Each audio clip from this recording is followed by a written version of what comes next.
bigufiya tubafasha ariko nta bintu biri mu isoko n'ibihari bifite igiciro gihanitse cyane kandi abaturage bayibona baba badandaza utoya bakaguza yikoreye ibase y'itomate ibase y'ibirayi. Uyu ni umukuru wa Jare muri teritware ya Minembwe arimo avuga ubuzima abaturage ba Minembwe babayemo kubwo gufungirwa inzira zituma babona ibikoresho by'ibanze. Uyu mumama yakomeje kwamagana ingabo z'u Burundi zabafungiye amayira babonamo ibikoresho by'ibanze. N'ubundi kandi turaza gusimbukira muri Doha ahakomeje gusinywa amasezerano aganisha ku mahoro. Bana na Ndiwacu TV.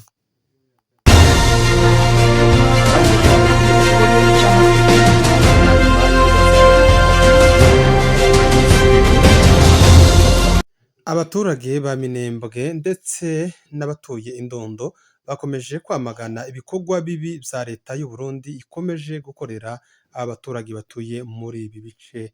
Uyu ni umumama umwe uhagarariye Jare y'abadamu batuye muri Minembwe ubwo bari mu isoko ya gatanu avuga ko ibicuruzwa birimo ibikenerwa by'ibanze nk'imyunyu, amasukari ndetse n'amasabune byabashije kubura, bikeya byabonetse birahenda cyane, aho yavuze ko umuti umwe cyangwa se itije imwe y'isabune yayigura ibihumbi 40, iveri y'isukari ikaba iri mu bihumbi 10, ikiro kimwe kikaba cyakigura ibihumbi 40 z'amafaranga y'amakongomani. Kuri ubwo bakaba bakomeje kwamagana ibikorwa by'abasirikare b'u Burundi ku gufatanya na Wazalendo FDLR bafunze inzira, ni ukuvuga ko ibikenerwa by'ibanze babikura ku mishasha, nyuma yabwo leta iza kubafungira inzira baza gusigarana inzira yo guca ku Ndondo. Mu cyumweru gishize abasirikare b'u Burundi nibwo bafunze inzira babuza abaturage kongera kuja ku Ndondo. Ibi bikaba byatumye ubuzima bwa Minembwe bugorana cyane, abaturage bakaba binjiye mu bihe bigoranye cyane. Uyu mumama n'ubundi yakomeje kuvuga ko mu Minembwe hagati bo bafite amahoro, badaherutse kumva ibijanye n'imbunde mu Minembwe muri centre hagati, bitandukanye n'igihe FRDC yahakoreraga. Ariko kuri none cabaye ikibazo nuko ibikoresho cyangwa se ibikenerwa by'ibanze byakomeje kubura n'ibihari bikaba bihenze cyane. Uyu mumama n'ubundi yakomeje avuga ko kuri none bisa nkaho bigoye, aho usanga umumama aremesha ibase yuzuye inyanya ariko ntibashe kugura n'ikiro kimwe c'isukari. Ndetse n'ubundi yakomeje kuvuga ko usanga umuntu asarura umurima we wose akaza ari kuvuga ngo ace imiti cyangwa se tije zibiri z'amasabune, kikaba ikibazo gikomeye cyane. Rero nuko byifashe muri kara karere ka Minembwe, bakomeje kwamagana izi ngabo z'abarundi zikomeje kubicisha inzara. Ndetse n'ubundi kandi ko twakomeje kubibabwira amakuru yacu ya kare, izi ngabo z'u Burundi zakomeje gukora deployement mu bice bigiye bitandukana. Reka tubumvishe uko uyu mumama yagiye abisobanura.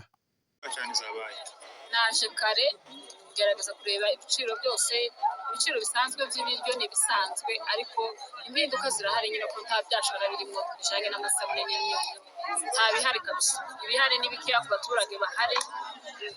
N'ubundi nuko nyine Imana yari yadufashije imbere haba akanya kugira ngo abantu babashe kugura wenda ibintu bigufiya tubafasha, ariko nta bintu biri mu isoko n'ibihari bifite igiciro gihanitse cyane kandi abaturage bayibona baba badandaza utoya bakaguza yikoreye ibase y'itomate, ibase y'ibirayi, ibase y'imineke n'ibindi byose afite, ntashobore guca isabune cyangwa ngo ashobore guca umunyu. Kandi urabona ko abamama baba bafite abana kugira ngo babeho nta sabune nta n'umunyu, ikibazo gikomeye. Imbogamizi mufite tutagenda ntaho tuje gushaka ibyo nyine bintu dukeneye, ariko bijanye n'umutekano hano mu karere hano aho turi mu Minembwe hano tumeze neza, barahinga barakora amakitivite yabo uko bisanzwe. MLDP icungiye abantu umutekano, natwe Rwanda nta kibazo dufitanye nabo, tubanye neza, baducungiye umutekano neza, nta kibazo dufite. Abo barundi bari kuza kudufungira amayira bitwaje impamvu zabo za politike z'ibinyoma. Ejo bundi nabonye umuvugizi wabo uriya mujenerali avuga ngo turi kurwanisha Karimi ngo baje guhiga ngo Redi Tabara. Redi Tabara yaratumariye inka n'izo za ba FDL baza bampema tutazi iyo baba bakaza kuba twege ko ngo badufungira amayira abaturage bagira ibibazo muri yo plateau. Ibyo bintu biratubabaje.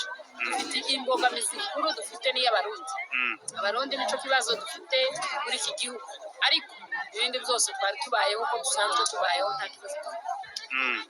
Hanyuma nasaba ko abantu aho bari hose bashobora kutuvuganira muri communauté internationale cyangwa mu ma organisation aba aide humanitaire bagashakisha uburyo bwose baza gufasha abaturage bo Minembwe, kuko abaturage bose bafite uburenganzira kimwe n'abandi baturage bo mu bindi bihugu, kuko abaturage bose bo muri Kongo dufite uburenganzira bwo kubaho. Abantu bafite ibibazo bisa biremereye hano mu misozi miremire ya Minembwe, abantu bagerageza kudukorera ubuvugizi kugira ngo batabare abantu babeho ubuntu, kuko ingabo z'u Burundi ko ndibaza ko nta buntu zigira, ko zirirengagiza amategeko. Bari kwirengagiza meme, sinzi ko bazi n'amategeko y'intambara, simbizi pe, sinzi icyo bari mu gutekereza kugira ngo baze ubonyanga uburenganzira bw'abaturage, kandi abaturage b'Abakongomani bari iwabo bafite uburenganzira bwo kubaho. Abasirikare b'ibindi bihugu ubundi umuturage ni gutafungirwa inzira umuturage, naje simbizi ko abaturage si abasirikare. Abaturage ni abaturage baba bari kwikorera imirimo yabo y'ubuhinzi n'ubucuruzi n'ibindi. Ntabwo umuturage aza yimirirwa ahantu hose. Abasirikare bogwana bagakora ibyabo bagahangana iyo ngiyo, ariko bakarekera uburenganzira abaturage bakabaho mu mahoro n'umutekano kandi bakishira bakizana mu karere kabo. Amakuru yacu n'ubundi reka tuze kuyakomereza muri Doha, hasinywe amasezerano aganisha ku mahoro. Aya masezerano akaba arimo ingingo 8. Uyu munsi wa none niyo yashizweho umukono hagati ya AFC M23 na leta ya Kongo cyangwa se leta ya Repubulika Iharanira Demokarasi ya Kongo. Aya masezerano akaba aganisha ku mahoro agizwe n'ingingo 8. Ingingo ya mbere, amasezerano kwihagarikwa ry'intambara burundu cyangwa se cessez-le-feu mu rurimi rw'igifaransa. Impande zombi zumvikanye guhagarika imirwano ku butaka bwose, ni ukuvuga ngo ku butaka ndetse no mu kirere. Ingingo ya kabiri n'ubundi, amasezerano ku bw'ifungurwa ry'imfungwa ku mpande zombi. Uruhande rwa AFC M23 rufite abarwanyi cyangwa se abashinzwe politike rwagiye rufunga ba leta Kinshasa, kimwe nuko leta Kinshasa nayo ifite abo yafunze bo ku ruhande rwa M23 AFC. Abo ngabo bose bakaba bemejanya ko processus yo gufungura imfungwa itangira gahoro gahoro. Icya gatatu n'ubundi ni amasezerano kubwo gucura impunzi zituye mu mahanga, ni ukuvuga ko ibikorwa nabyo bigiye gusubukurwa byo kureba uburyo impunzi zose zataha ku bushake zikomoka mu gihugu cya Repubulika Iharanira Demokarasi ya Kongo. Ingingo ya 4 n'ubundi ni amasezerano yo gusubiza mu buzima busanzwe abarwanyi, gushyiraho uburyo bwo kubambura intwaro, kubakura mu gisirikare no kubasubiza mu buzima busanzwe. Ingingo ya 5 n'ubundi nayo ni amasezerano ku miyoborere y'inzego z'ibanze no kwinjira muri politike, kuganira mu buryo abayobozi ba AFC M23 twirwaneho bashobora kwinjira mu nzego z'ibanze harebwa n'ubugenzuzi mpuzamahanga. Ingingo ya 6 n'ubundi y'amasezerano nayo, amasezerano ku butabera bwo mu gihe cy'inzibacuho no kumenya ukuri, gushinga inzego zikusanya amakuru ku iyicarubozo n'ihohoterwa ryakorewe abaturage no kureba uko bahabwa indishyi. Ingingo ya 7 nayo ni amasezerano ku bufatanye mu bukungu bwambukiranya imipaka, gushyiraho imishinga y'ubucuruzi hamwe n'imikoranire mu bice byegereye imipaka. Ingingo ya 8 ariyo ya nyuma n'ubundi ni amasezerano kugenzura no gukurikirana ishigwa mu bikorwa byayo ku rwego mpuzamahanga. Rero uyu munsi wa none akaba ari ayo masezerano yabashije gushirwaho umukono hagati ya M23 AFC twirwaneho ndetse na leta ya Kinshasa. Mapambano yamekwisha, amani na usalama kwetu sote. kwani hakuna mtu aliyechagua mahali alipozaliwa. Tutaishi pamoja kwa mema au mabaya.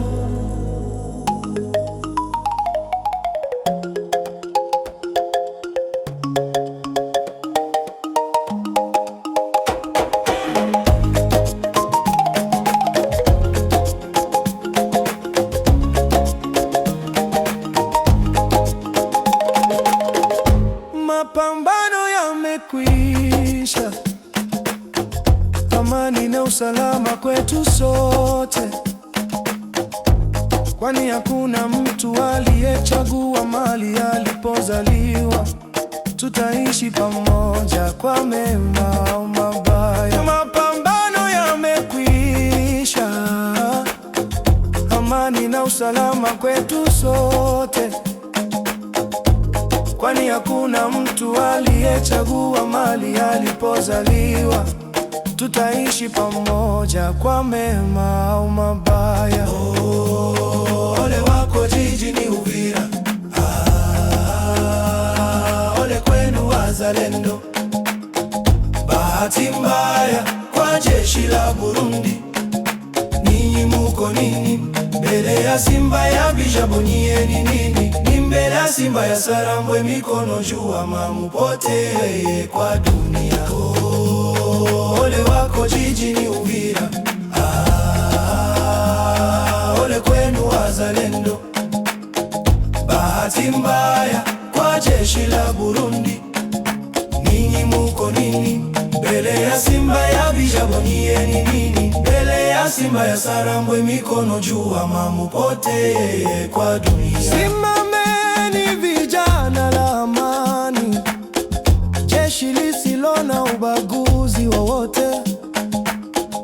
Wote mupigane vita kwa nia moja, mshikane mkono na mujenge siasa nzuri kwa kila kabila lolote, ili tuishi kwa amani ya milele. Simameni vijana la amani, jeshi lisilo na ubaguzi wowote. Wote mupigane vita kwa nia moja, mshikane mkono na mujenge siasa nzuri kwa kila kabila lolote. Mapambano